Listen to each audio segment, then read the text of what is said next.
সকালবেলা থেকে আমাকে যেই পরিমাণ মানুষ কল করেছে হোয়াটসঅ্যাপে, মানুষ আমি জানি না আমার নাম্বার কিভাবে তারা এভাবে সরিয়ে গেছে।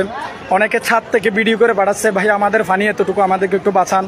অনেকে হচ্ছে অনেকে বলতেছে যে ভাইয়া আমাদের এই দরকার, মানে খাবার নাই, এবং ছোটো ছোটো বাচ্চাদের ছবি তুলে আমাকে হোয়াটসঅ্যাপে পাঠাচ্ছে। বিষয়টা আসলে কী পরিমাণ নিদারুণ এবং হৃদয় বিদারক আমি আসলে বোঝানোর কোনো ইয়ে নেই। আমি তাদেরকে এই বিষয়টা বোঝানো আসলে আমাদের পক্ষে সম্ভব না যে একটা উপজেলায় যদি ডুবে যায় একটা ফ্যামিলিতে পুরো সব ফ্যামিলি ডুবে গেছে, অর্থাৎ সব পরিবার ডুবে গেছে, প্রত্যেকটা ফ্যামিলিতে ছোটো বাচ্চা আছে। রেস্কিউ করতে হলে একটা ফ্যামিলিকে একটার পর একটা করতে হবে। এই জিনিসটা, এই ব্যর্থতা, এটা কোনোদিন আমাদের ঘুমাতে দিবে না। আমি কি পরিমাণ কষ্ট লাগতেছে যে মানুষ আমাদের বাঁচান বলে একটা মেসেজ করতে পারে, মানে আমাদের বাঁচান বলে একটা মানুষ আপনাকে মেসেজ করতেছে এবং এটা 100% অথেন্টিক এবং জেনুইন। তাহলে আপনি কি বলবেন? আপনার সামর্থ্য নাই, এবং সামর্থ্য থাকলেও সেই পরিমাণ সামর্থ্য নাই। তো আমি এই যে বলবো আরেকটা বিষয়, অনেকে সমালোচনা করতে যে চট্টগ্রামের অবস্থা খারাপ, কক্সবাজারের অবস্থা খারাপ, কিন্তু আমাদের প্রত্যেকটা জেলা এবং উপজেলা এবং থানার মধ্যে প্রত্যেকেই বিত্তবান মানুষ আছে। একটা জিনিস কিন্তু ওই লিডার থাকে না। লিডার মানে হচ্ছে যে একজন উদ্যোগ নেবে, 10 জন মানুষকে ডাকবে এবং একটা জিনিসকে তাদেরকে বুঝাই দিবে এবং হচ্ছে তাদেরকে কি করবে, কোঅর্ডিনেট করবে, আপনি এই কাজ করুন, আপনি এই কাজ করুন, আপনি এই কাজ করুন। এই লিডার না থাকার কারণে, সিদ্ধান্ত না ডাকার কারণে, অনেকে ত্রাণের কাজ থাকার ইচ্ছুক থাকার কারণে, মানুষের পাশে দাঁড়ানোর ইচ্ছা থাকলেও অর্থ দিয়ে, টাকা দিয়ে, অনেক ছোটো ছোটো ভাইয়েরা অনেক জায়গা থেকে বাংলাদেশের, আমি যখন ট্রাফিক ব্যবস্থাপনার কাজে ছিলাম তখনও অনেক জায়গা থেকে, যারা কখনো বিল্ডিং 5 তলায় 10 তলায় চট্টগ্রাম নগরেতে থাকি, স্কুল এবং ভবন ছাড়া কোথাও যায় নাই, তারা বলে যে আমি রাষ্ট্র সংস্কারের কাজে থাকতে চাই। ছোটো ছোটো মেয়েরা এবং অনেক মুরব্বী মানুষরা আমাকে কল করে, ভাই বাবা আমি তোমাদের সাথে থাকতে চাই, তোমাদের সাথে কাজ করতে চাই। আমি যখন ক্লিনিং কর্মসূচিতে গেছিলাম তখন আমাকে কোনো জিজ্ঞেস না করে আমার পকেটে তারা টাকা দিয়ে দিচ্ছে, এবং এই টাকাগুলো আমি নিতে না চাইলেও ওরা জোর করে আমাকে টাকা দিয়ে দিচ্ছে। এবং যেখানেই যাচ্ছি হচ্ছে মানুষ মানে খাবারের ব্যবস্থা, ভাই আপনারা কিছু খেয়েছেন কিনা, পানি এবং কোল্ড ড্রিঙ্কস, যা যা দরকার যখনই দরকার। মানে আমি এক নতুন বাংলাদেশ দেখেছি।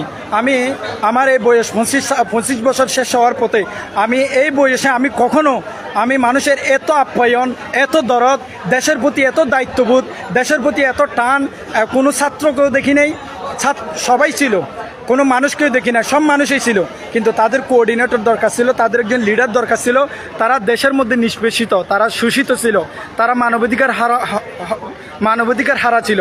আজকে সবার মুখ খুলেছে, সবাই মানুষের জন্য মানুষ, এবং এইটা বিশ্বাস করতে শুনেছে, এবং রাষ্ট্র সংস্কারের জন্য রাষ্ট্রের পক্ষে ভালোবেসে, এবং যেখানে অন্যায় সেখানে প্রতিবাদ, বৈষম্য বিরোধী ছাত্র আন্দোলন বাংলাদেশের মূল যে স্লোগান, এই স্লোগানকে বুকে ধারণ করে তারা এখন রাষ্ট্রের যে কোনো বিপর্যয়ে, রাষ্ট্রের যে কোনো প্রয়োজনে, রাষ্ট্রের যে কোনো ডাকে, এখন যে কোনো অন্যায় প্রতিবাদে সমস্ত মানুষ, যে কোনো ঘরানার, শিক্ষিত, অশিক্ষিত, মধ্যবিত্ত, নিম্নবিত্ত, উচ্চবিত্ত, যে কোনো পেশার মানুষ এখন খুব বেশি দয়ালু, খুব বেশি রাষ্ট্রকে ভালোবাসে, খুব বেশি অমায়িক, এবং তারা চায় প্রত্যেকে চায় দুর্নীতিমুক্ত দেশ হোক এবং মানুষের পাশে থাকুক, অন্তত হিংসা না করুক। তবে ওই সমস্ত কলুষিত মানুষের প্রতি ধিক্কার, থুতু, যারা বিগত সরকারের, স্বৈরাচারী সরকারের বেনিফিশিয়ারি ছিল, এবং তারা হচ্ছে মানবিকতা, মানবাধিকার কী জিনিস সেটা ভুলে গেছিল, এবং পার্শ্ববর্তী মানুষকে, প্রতিবেশী মানুষকে জুলুম করেছে, প্রতিবেশী মানুষকে হক খেয়েছে, প্রতিবেশী মানুষের উপর অন্যায় করেছে, অবিচার করেছে,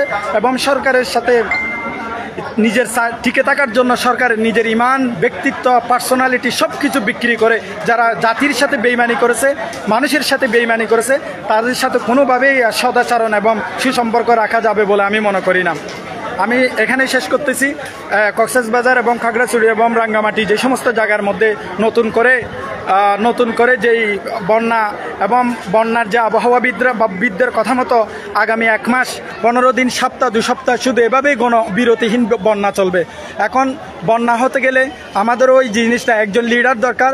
আমরা যারা স্কুল কলেজে পড়ি, বিশ্ববিদ্যালয়ে পড়ি, এবং যারা যেখানে আছে প্রত্যেকজন একজন লিডার, এবং প্রত্যেকজন বৈষম্য বিরোধী ছাত্র আন্দোলনের একজন অ্যাক্টিভিস্ট, দায়িত্বশীল, সমন্বয়ক এবং লিডার। সো যেখানে ইউনিয়ন ভূমি অফিসে অন্যায় হলে ইউনিয়ন ভূমি অফিসে স্থানীয় ছাত্র সমাজ একজনকে লিডার করে এবং সবাই একত্রিত হয়ে ওই যে ঘুষের কারবারি করতেছে এবং ওখানের যিনি প্রধান আছে তাদের সাথে বসে এবং এই জিনিসগুলো প্রতিহত করুন। এবং এভাবে ইউনিয়ন পরিষদ থেকে নিয়ে ভূমি অফিস থেকে নিয়ে যে কোনো সরকারি দপ্তরের যেখানে কাজ, আমরা বিশ্বাস করি যেখানে অন্যায় সেখানে প্রতিবাদ। বৈষম্য বিরোধী এই নতুন যে অন্তর্বর্তীকালীন যে সরকারের যে মোটু, এই মোটু হচ্ছে কি বাংলাদেশ একটি নতুন চেহারায় দাঁড় করানো। যদি সময় পাই, আল্লাহ তৌফিক দেয় এবং জনগণ যদি পাশে থাকে, নতুন এক বাংলাদেশ উপহার দিবে বলে আমরা বিশ্বাস করি। ইনশাল্লাহ যোগ্য মানুষগুলো যোগ্য জায়গায় আসীন হয়েছে বলে বিশ্বাস করি। এই জন্য যতদিন পর্যন্ত বাংলাদেশের ছাত্র সমাজকে অধিকার নিয়ে কথা বলবে মানুষ, ছাত্র সমাজের পাশে থাকবে মানুষ, গণমানুষ, সমস্ত পেশায়, ততদিন পর্যন্ত বাংলাদেশ পথ হারাবে না, ছাত্র সমাজ আশা হারাবে না। এই আশা রাখছি। এটাই আমাদের শেষ লাইভ এবং গণত্রাণ কর্মসূচি আমরা 16 রেল স্টেশন থেকে এখানেই শেষ করতেছি এবং এখান থেকে আমরা ফেনীর উদ্দেশ্যে রওনা দিব। যদি আল্লাহ বাঁচায় রাখে এবং সুস্থ থাকে, ইনশাল্লাহ ওখানে গিয়ে আমরা পরিস্থিতি আপনাদের সামনে তুলে ধরবো। ততক্ষণ পর্যন্ত ভালো থাকবেন। আমার পরিচয় হচ্ছে আমি মোহাম্মদ আথান্নর, চট্টগ্রাম বিশ্ববিদ্যালয় আন্তর্জাতিক সম্পর্ক বিভাগের মাস্টার্সের শিক্ষার্থী 19-20 শিক্ষাবর্ষ, এবং আমি আল জামিয়া আল ইসলামিয়া পটিয়া থেকে সর্বোচ্চ পড়াশোনা শেষ করেছি এবং বাইতিশ্বর আদর্শ কামিল মাদ্রাসা থেকে কামিল পড়াশোনারত আছি। ভালো থাকবেন। আসসালামু আলাইকুম রহমতুল্লাহ।